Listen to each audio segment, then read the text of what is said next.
వైఎస్ఆర్ కడప జిల్లా బద్వేల్ పట్టణంలో అంబేద్కర్ విగ్రహ కమిటీ ఆధ్వర్యంలో డాక్టర్ బిఆర్ అంబేద్కర్ నూతన కాంస్య విగ్రహాన్ని ఆవిష్కరించారు। ఈ కార్యక్రమానికి MP Avinash Reddy, MLA doctor Dasari Sudha, MLC DC Govind Reddy ముఖ్య అతిథులుగా హాజరయ్యారు। ఈ సందర్భంగా నాయకులు మాట్లాడుతూ అంబేద్కర్ ఆశయాలు, రాజ్యాంగ నిర్మాణంలో ఆయన చేసిన సేవలకు గుర్తు చేశారు। అనంతరం రాఘవేంద్ర గ్రాండ్ హాల్లో నిర్వహించిన సభలో మేధావులు, దళిత నాయకులు ప్రసంగించారు। ఈ కార్యక్రమంలో నాయకులు, అధికారులు, ప్రజలు భారీ సంఖ్యలో పాల్గొని జై భీమ్ నినాదాలు చేశారు।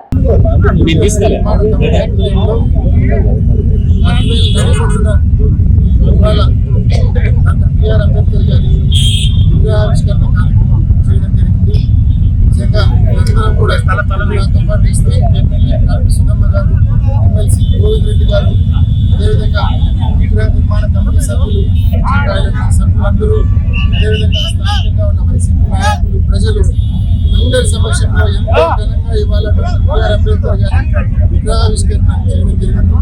ముఖ్యంగా సమాజంలో సమానత్వం కోసం పాటుపడిన మహనీయుడు డాక్టర్ బిఆర్ అంబేద్కర్ గారు। ఇవాళకి కూడా ఆయన నిర్మించిన రాజ్యాంగం, ఇవాళకి కూడా మనము ఆ రాజ్యాంగం వల్ల ఎంతో స్వేచ్ఛగా దేశంలో ప్రతి ఒక్కరు కూడా ఉన్నారంటే డాక్టర్ బిఆర్ అంబేద్కర్ గారు రాజ్యాంగం వల్ల అటువంటి మహనీయుని ఆశయాలు మరి ముందుకు తీసుకెళ్లే విషయంలో ప్రతి ఒక్కరూ కూడా తప్పకుండా కృషి చేయాలని మనవి చేస్తూ, మరి ఆ మహనీయుని ఆశీస్సులు ముందుకు తీసుకెళ్తున్న ప్రియతమ నాయకులు, మాజీ ముఖ్యమంత్రి శ్రీ వైఎస్ జగన్మోహన్ రెడ్డి గారికి అందరూ ఆశీస్సులు ఉండాలని మనస్ఫూర్తిగా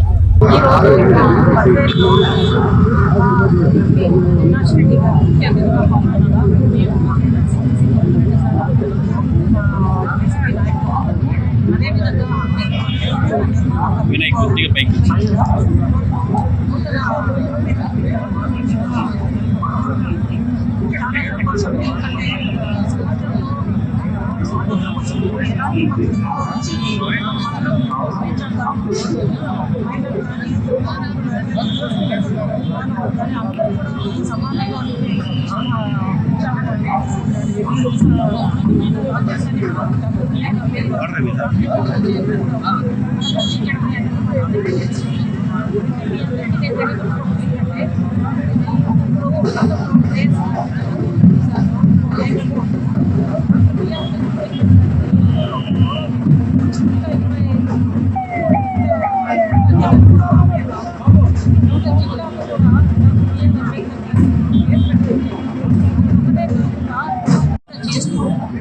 జగన్మోహన్ రెడ్డి సార్ మహిళలకు అత్యున్నతమైన స్థానం ఆయన చేయడం జరిగింది।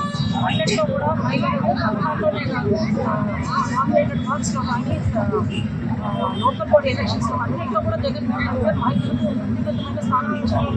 ఈరోజు మేము తెలియవలసింది ఏంటంటే అధికారంలోకి వచ్చినప్పటి నుంచి దళితులపైన, మహిళలపైన జరుగుతున్న దాడులు ఇవన్నీ కూడా మీకు ఆలోచించాలి। డాక్టర్ బిఆర్ అంబేద్కర్ గారు మనందరం కూడా మంచి సమాజం పెట్టాలని వాళ్ళందరూ కూడా ఆ రోజు మనకు రాజ్యాంగం ఇచ్చారు। ఈరోజు అధికారం ఇచ్చారు। స్పీకర్ స్థానంలో ఉన్న అయ్యన్న పాత్రుడు గారిని వ్యక్తుల్ని చంపకుండా మనం అందరం చూసాం। మనం ఎక్కడ పోతున్నాం? ఈరోజు ఎమ్మెల్యే స్థానంలో ఉన్న వ్యక్తి ఒక మహిళ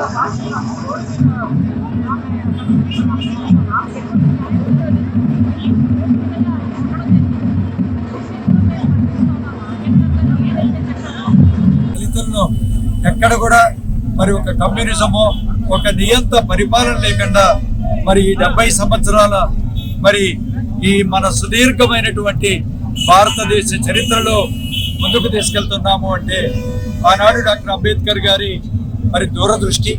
కాబట్టి సమాజంలో ఈనాడు సుఖశాంతులతో అందరూ కూడా అన్ని వర్గాలు, అన్ని కులాలు, అన్ని మతాలు ఒక సమన్వయంగా ముందుకు వెళ్తున్నానంటే ఆ మహనీయుడి యొక్క గొప్ప ముందు చూపు అని చెప్పి నేను భావిస్తున్నాను।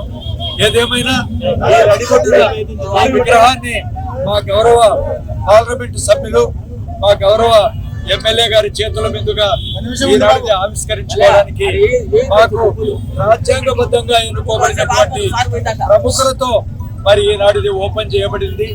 ఇది మాకు వైఎస్ఆర్ కాంగ్రెస్ పార్టీ కూడా ఈ అవకాశం దక్కినందుకు మాకు మరింత సంతోషంగా ఉంది। ఈ కార్యక్రమాన్ని ఇంత పెద్ద ఎత్తున ఆర్గనైజ్ చేసినటువంటి కమిటీ సభ్యులకు, ఇక్కడ పాల్గొన్నటువంటి వైఎస్ఆర్ కాంగ్రెస్ పార్టీ నాయకులు కూడా పేరు పేరున ధన్యవాదాలు తెలియజేసుకుంటూ, ముఖ్యంగా ఈ కార్యక్రమానికి మా గౌరవ పార్లమెంట్ సభ్యులు మరి చాలా బిజీగా ఉన్నప్పటికీ కూడా ఈ కార్యక్రమానికి ఆయన వచ్చి ఆయన చేతుల మీదుగా మరి ఈ కార్యక్రమాన్ని చేసినందుకు పట్టడానికి దోహదపడుతుందని చెప్పి కాంక్షిస్తా ఉన్నాం. డాక్టర్ బిఆర్ అంబేద్కర్ గారు పుట్టిన కష్టాలతో పుట్టి అనేక కష్టాలకు నష్టాలకు ఓడ్చి విద్యా బుద్ధులు నేర్చుకొని ఉన్నతమైనటువంటి చదువులు అధిరోహించి పదవులను అలంకరించి తద్వారా ఈ దేశాన్ని పట్టి పీడిస్తా ఉన్నటువంటి అంటరానితనం, వివక్షత, అణచివేతకు వ్యతిరేకంగా అవిశ్రాంతంగా పోరాటం సాగించినటువంటి గొప్ప నాయకుడు డాక్టర్ బిఆర్ అంబేద్కర్ గారు.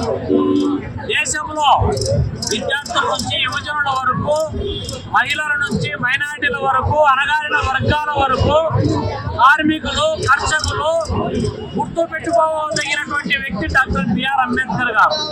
ఈ దేశంలో పుట్టిన ప్రతి పౌరుడు కావలసినటువంటి హక్కులు, అవకాశాలు ఏ విధంగా ఉండాలి, ఈ దేశం ఎట్లున్నారని దశను నిర్దేశించినటువంటి ఒక గొప్ప నాయకుడు. ఈ దేశంలో మనిషిని మనిషిగా చూడనటువంటి మనువాదాన్ని పెద్ద ఎత్తున ఖండించి మనువాద ప్రతులను దగ్ధం చేసినటువంటి, మనువాదం పైన యుద్ధమే ప్రకటించినటువంటి గొప్ప నాయకుడు. మరి అటువంటి నాయకుడి ఆలోచనకు దర్పణం పట్టేటువంటి పద్ధతిలో ఈ దేశంలో ఉన్నటువంటి ప్రతి పౌరుడు చదవాలి, చదివించాలి, సంఘటితం చేయాలి, సమరానికి సమాయత్తం చేయాలి, సామాజిక ఉద్యమాలకు ఊపిరిపోయాలి, తద్వారా రాజ్యాధికార స్థాపనే లక్ష్యంగా ముందుకు పోవాలని ఏదైతే కాంక్షించారు